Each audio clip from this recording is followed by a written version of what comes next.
রক্তচন্দন গাছ বহুমূল্য একটি জিনিস। রক্তচন্দনকে এদেশে লাল সোনা বলে অভিহিত করা হয়। সোনার মতোই মূল্যবান এই গাছ, তবে খুবই বিরল। মূলত দক্ষিণ ভারতের তামিলনাড়ু লাগোয়া অন্ধ্রপ্রদেশের 4 জেলা নেল্লোর, কুর্নুল, চিত্তোর এবং কাটাপ্পা জেলা এই গাছ মেলে। এক একটি গাছের উচ্চতা 8 থেকে 12 মিটার।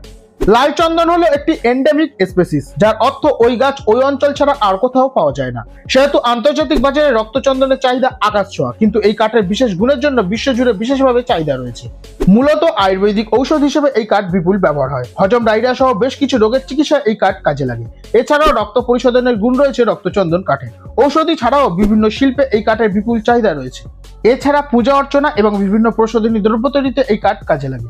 রক্তচন্দন প্রাকৃতিকভাবে আগুন প্রতিরোধ করতে সক্ষম, কারণ এই কাঠ সহজে পোড়ানো যায় না।